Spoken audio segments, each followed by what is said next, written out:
ஆமேன், ஆமேன். ஆண்டவர் உங்களை ஆசீர்வதிப்பார். இன்றைக்கு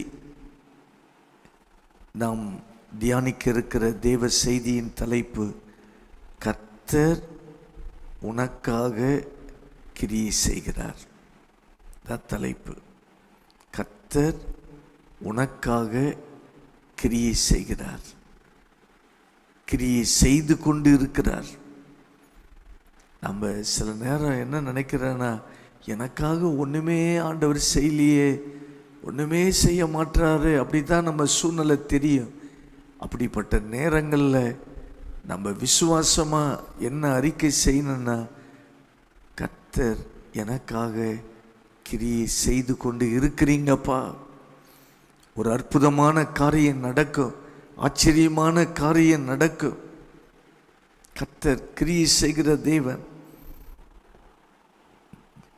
நீங்கள் பயப்பட வேண்டிய அவசியமே இல்லை.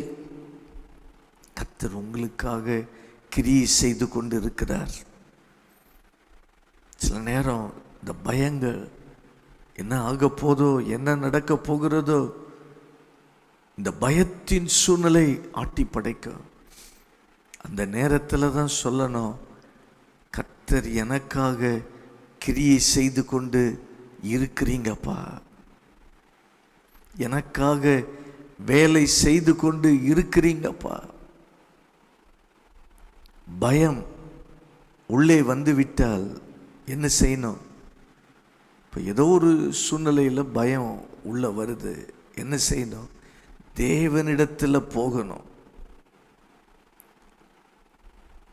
தேவனிடத்தில் போன பயத்திலிருந்து விடுதலை நமக்கு கிடைக்கும்.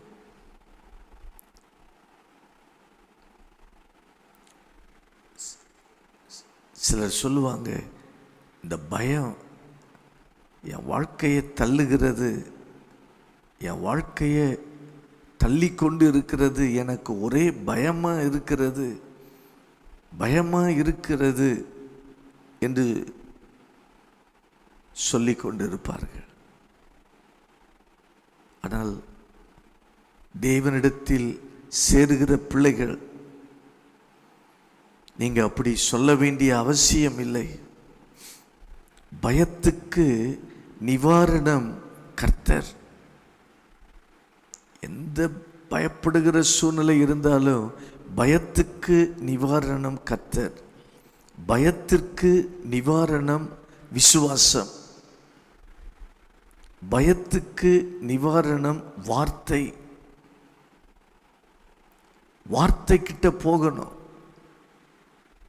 பயம் வருதுன்னா வார்த்தை கிட்ட போகணும், தேவனிடத்தில் போகணும், தேவ சமூகத்திற்கு போகணும், தேவனோடு உறவாடணும், தேவனோடு நேரத்தை செலவு செய்ய வேண்டும். அப்பொழுது பயம் குறையும், விசுவாசம் அதிகரிக்கும். அதை உங்க வாழ்க்கையில் நீங்க பார்ப்பீர்கள். பயம் உங்களை விட்டு போக வேண்டும். தேவனோடு நேரம் செலவு செய்ய வேண்டும். தேவனோடு நேரத்தை செலவு செய்யும் பொழுது பயம் எங்கே ஓடுகிறது என்பதை நீங்க பார்ப்பீங்க. உங்களை விட்டு ஓடிவிடு. ஆண்டவர் சமூகத்திற்கு போய் நீங்க சொல்ல வேண்டியது, என்னை நீதிமானாய் மாற்றினதற்காக ஸ்தோத்திரம். ஏன்னா நீதிமான் தான் சிங்கத்தை போல தைரியமாய் இருப்பான். என்னை நீதிமானாய் மாற்றினதற்காக ஸ்தோத்திரம். உம்முடைய பிள்ளையாக என்னை மாற்றினதற்காக ஸ்தோத்திரம் ஆண்டவரே சொல்லணும். என்னை புது சிருஷ்டியாக மாற்றினதற்காக ஸ்தோத்திரம் ஆண்டவரே. திரும்ப திரும்ப சொல்லுங்க. ஒவ்வொரு நாளும் தேவனோடு உறவாடும் பொழுது சொல்லுங்க. அந்த பயத்தின் ஆவி உங்களை விட்டு நீங்கிவிடும். எபிரேயர் 11:23 ராஜாவின் கட்டளைக்கு பயப்படாமல் 3 மாதம் மோசேயை அவர்களுடைய பெற்றோர் ஒளித்து வைத்தார்கள். அதைத்தான் நம்ம தியானித்து கொண்டிருக்கிறோம். 3 மாதம் பெற்றோர் வேலை செய்தார்கள். இப்போ 3 மாதம் கழித்து கர்த்தர் வேலை செய்ய ஆரம்பிக்கிறார். கர்த்தர் கிரியை செய்ய ஆரம்பிக்கிறார். விசுவாசம் பயப்படாதபடி செய்யும். பயத்தை வெளியே தள்ளுவது மட்டுமல்ல, கர்த்தருடைய கிரியைகளை நம்ம வாழ்க்கையில கொண்டு வரும். பயம் நம்மை விட்டு வெளியே போகும் பொழுது கர்த்தர் கிரியை செய்கிறதை பார்க்க முடியும். கர்த்தர் உனக்காக கிரியை செய்கிறார். கர்த்தருடைய அற்புதங்களை உங்க வாழ்க்கையில நீங்க பார்ப்பீர்கள். பார்க்க வேண்டும். எல்லாரும் பார்க்க வேண்டும். அத்தனை சபையில் உள்ள அத்தனை குடும்பங்கள் பார்க்க வேண்டும். ஆன்லைன்ல பார்க்கிற அத்தனை குடும்பங்கள் அற்புதத்தை பார்க்கணும். இந்த வார்த்தையை கேட்டுக்கொண்டிருக்கிற அத்தனை பேருடைய வாழ்க்கையிலும் தேவன் கிரியை செய்து கொண்டிருக்கிற அற்புதத்தை பார்க்கணும். அற்புதத்தை நீங்க அனுபவிக்கணும். கண்டிப்பா உங்களுக்காக கர்த்தர் கிரியை செய்து கொண்டிருக்கிறார். நீங்க அற்புதத்தை பார்ப்பீர்கள், அதிசயத்தை பார்ப்பீர்கள். நீங்க எந்த மாதிரியான அற்புதத்தை எதிர்பார்த்து கொண்டு இருக்கிறீங்க எனக்கு அது தெரியாது. என்ன அற்புதத்தை நீங்க எதிர்பார்த்து கொண்டு இருந்தாலும் அதை அனுபவிக்க வேண்டும்.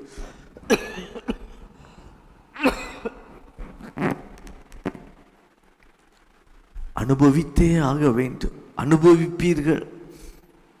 கர்த்தர் உங்களுக்காக அவர் கிரியை செய்கிற தேவனாய் கர்த்தர் இருக்கிறார்.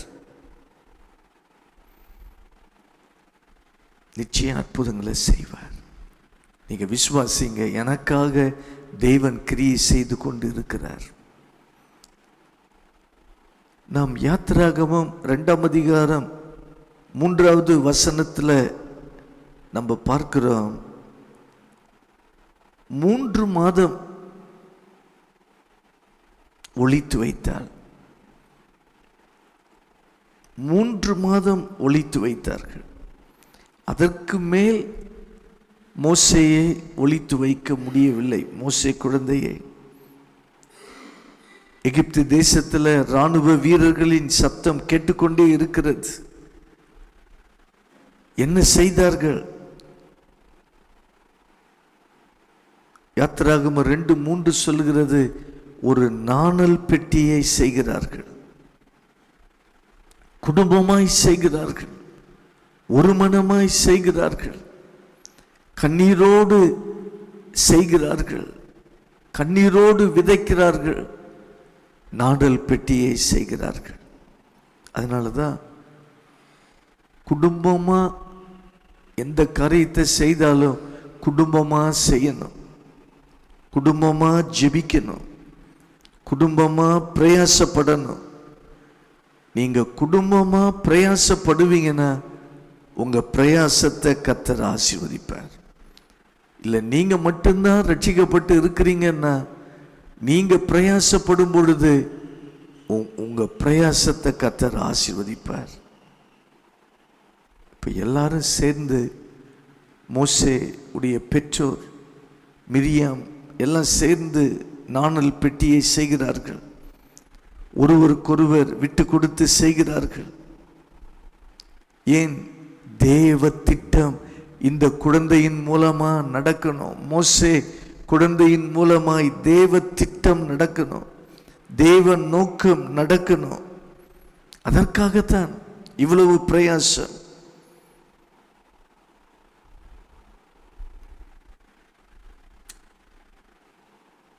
என்னுடைய குடும்பத்திற்காக, என்னுடைய பிள்ளைகளுக்காக கர்த்தர் வைத்திருக்கிற திட்டம் முக்கியம். அதான் விசுவாசிக்கணும். அப்போ நாணல் பெட்டியை செய்து யார் கண்ணுக்கு படாமல் மோசே குழந்தையை எங்கே போய் விடுகிறார்கள்? நைல் நதியில போய் விடுகிறார்கள். விசுவாசத்தோடு விடுகிறார்கள். இந்த நாணல் பெட்டிக்குள்ள மோசே குழந்தையை வைத்து நைல் நதியில விசுவாசத்தோடு விடுகிறார்கள். ஆண்டவரே, நான் இந்த பிள்ளையை நைல் நதியில விடுகிறேன்.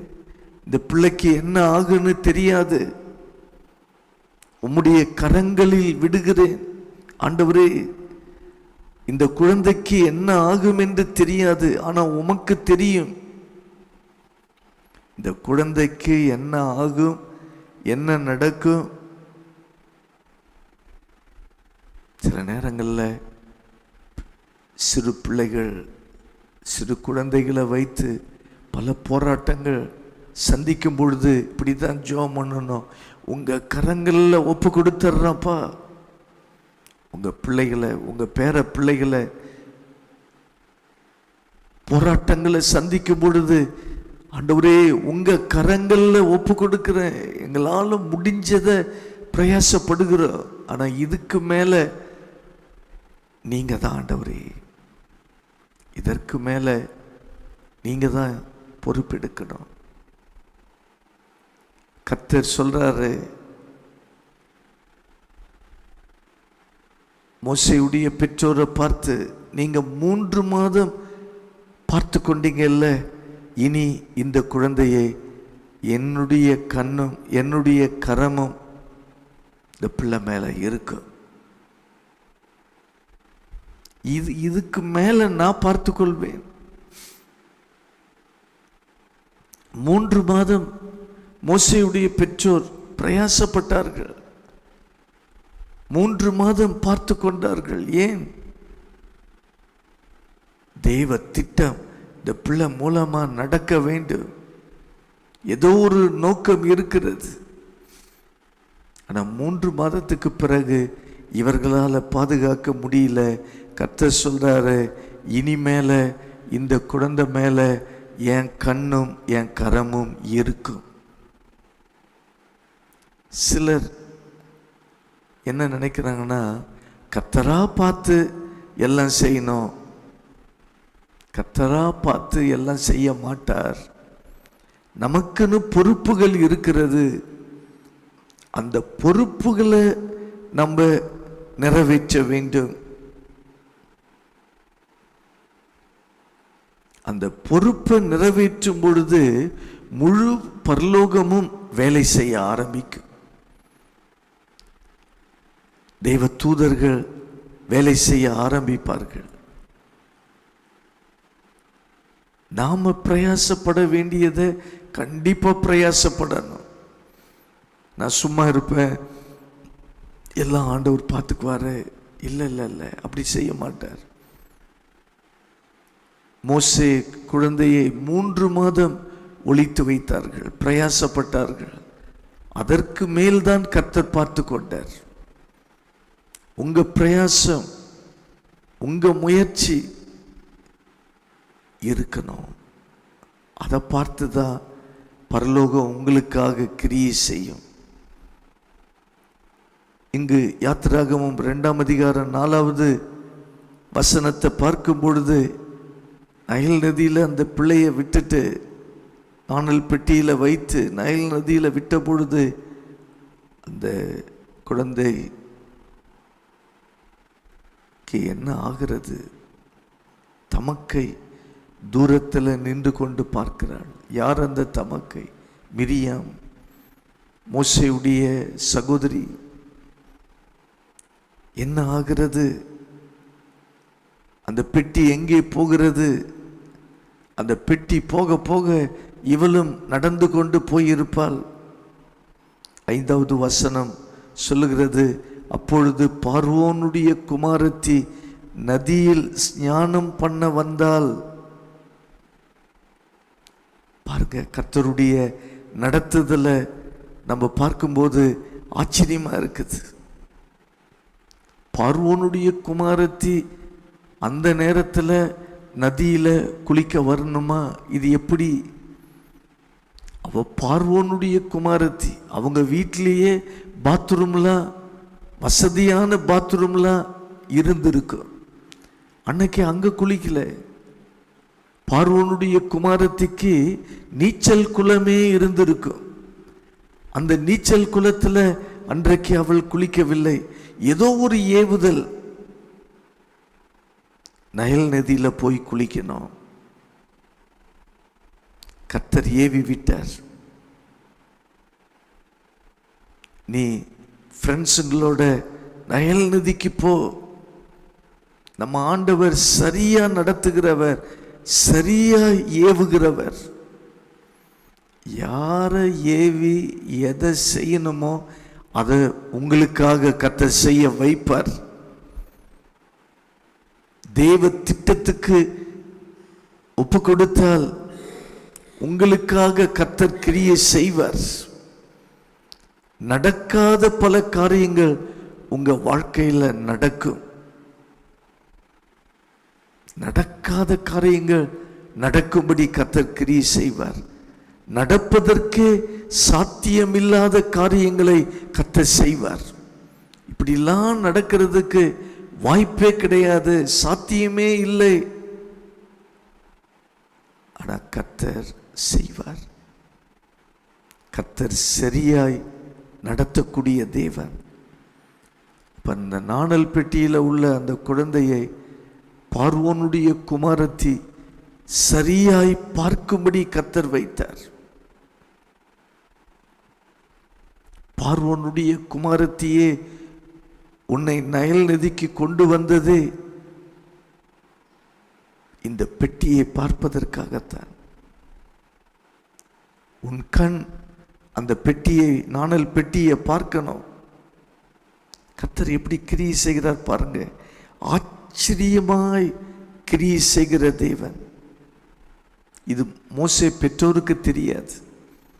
சில நேரம் உங்களுக்காக, உங்க வாழ்க்கைக்காக கர்த்தர் ஆச்சரியமாய் கிரியை செய்வது உங்களுக்கு தெரியாம இருக்கலாம்.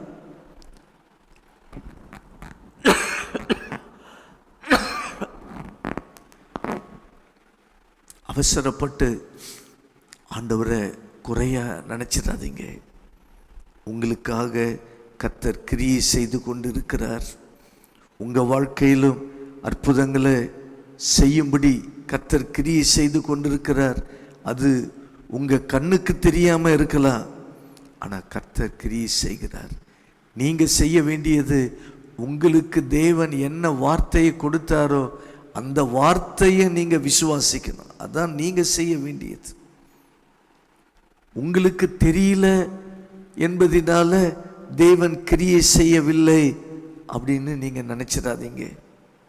கர்த்தர் உங்களுக்காக ஏற்கனவே கிரியை செய்ய ஆரம்பித்து விட்டார். இந்த புது வருஷத்துல உங்க வாழ்க்கையில வர வேண்டிய நன்மைகள், ஆசீர்வாதங்கள், நடக்க வேண்டிய அற்புதங்கள் நடப்பதற்கு ஆண்டவர் ஏற்கனவே கிரியை செய்ய ஆரம்பித்து விட்டார். ஆமீன் சொல்லுவோமா? ஆமேன், ஹல்லேலூயா. உங்க வாழ்க்கைக்காக கர்த்தர் கிரியை செய்ய ஆரம்பித்து விட்டார். இதை நீங்கள் விசுவாசியுங்கள். அவர் செய்தால்தான் எல்லாம் நடக்கும். அதான் ஆண்டவர் சொன்னார், என்னால அன்றி உங்களால எதுவும் செய்ய முடியாது. அதனால தான் கர்த்தரிடத்துல நம்ம வர வேண்டும். கர்த்தரோடு ஐக்கியப்படணும், கர்த்தரோடு உறவாடணும். கர்த்தரிடம் வா, எல்லாம் நடக்கும். நடக்காதவைகள் எல்லாம் நடக்கும், நடக்க முடியாதவைகள் எல்லாம் நடக்கும். அவரால் எல்லாம் செய்ய முடியும். பிள்ளையை கொலை செய்து கொண்டிருக்கிறான் பார்வோன். அந்த பார்வோனுடைய மகளை கர்த்தர் அனுப்புகிறார் மோசேயை எடுத்து வளர்ப்பதற்கு. கர்த்தர் சில நேரம் செய்வது நம்முடைய கற்பனைக்கே எட்டாது.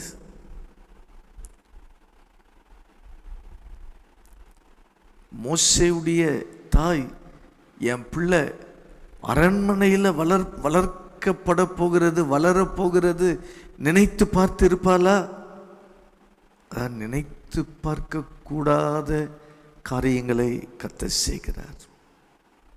6வது வசனம் யாத்திராகமம் 2:6 என அதை திறந்த பொழுது பிள்ளையை கண்டாள். பிள்ளை அழுதது. அவள் அதன் மேல் இரக்கமுற்று, இது எபிரேயர் பிள்ளைகளில் ஒன்று என்றாள். அந்த பிள்ளை அழுது கொண்டு இருந்தது. அந்த பிள்ளை அழுததினால இரக்கம் கொண்டாள். அந்த இடத்துல மிரியாம் மோசே உடைய சகோதரி வந்து கேட்கிறாள். அவளும் சிறு பிள்ளையாதான் அந்த நேரத்தில் இருந்திருப்பாள். பார்வோன் குமாரத்திக்கிட்ட சொல்றார், எபிரேய ஸ்திரீகளில் பால் கொடுக்கிற ஒரு தாயை அழைத்து வரட்டுமா என்று கேட்கிறாள். அதற்கு பார்வோனுடைய குமாரத்தி சரின்னு சொல்கிறார். பிள்ளையினுடைய தாயையே, தன்னுடைய அம்மாவையே அழைத்து கொண்டு போகிறாள். 9வது வசனம் சொல்கிறது, அந்த குழந்தையை இதுதான் உண்மையான தாயின்னு தெரியாம அந்த பார்வோனுடைய குமாரத்தி சொல்றா, இந்த பிள்ளையை எடுத்துக்கொண்டு போய் இதை எனக்காக வளர்த்திடு, இதை எனக்கு வளர்த்திடு, உனக்கு நான் சம்பளம் கொடுக்கிறேன், நீ எனக்காக வளர்த்திடு. இவ்வளவு ஆச்சரியமா தேவன் கிரியை செய்கிறவர். உங்க வாழ்க்கையிலும் தேவன் கிரியை செய்வார், கிரியை செய்து கொண்டிருக்கிறார். நீங்க நினைச்சு கூட பார்க்காத காரியங்கள் இன்றைக்கு நடக்கும். இன்றைக்கு கர்த்தர் செய்வார். தேவ திட்டத்துக்கு நீங்க ஒப்பு கொடுக்கும் பொழுது நீங்க நினைத்து கூட பார்க்க முடியாத காரியங்களை கர்த்தர் செய்வார். நீங்க நினைத்து கூட பார்க்க முடியாத கிரியைகளை கர்த்தர் செய்வார். உன்னை குறித்து ஆண்டவர் பெரிய திட்டத்தை வைத்திருக்கிறார்.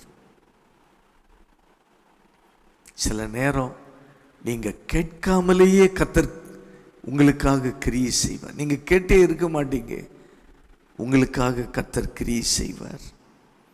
நீங்க கேட்டதையும் கேளாததையும் கொடுக்கிற தேவன். அதான் கர்த்தர் சொல்றார், நீ கேளாததையும் நீ கேட்டதையும் நான் கொடுக்கிற தேவன். கர்த்தர் தருவார். விசுவாசிங்க. இதான் விசுவாச வாழ்க்கை. நீங்க விசுவாசிக்கும் பொழுது அற்புதங்கள் நடக்கும். கர்த்தருடைய திட்டம் நிறைவேறும். கர்த்தர் எல்லாவற்றையும் அவர் பார்த்து கொள்வார். நீங்க கர்த்தருக்கு காத்திருக்கும் பொழுது எல்லாம் நடக்கும். எல்லாம் அவருடைய அனந்த ஞானம், அவருடைய அனந்த ஞானத்தின்படி கர்த்தர் செய்கிறார்.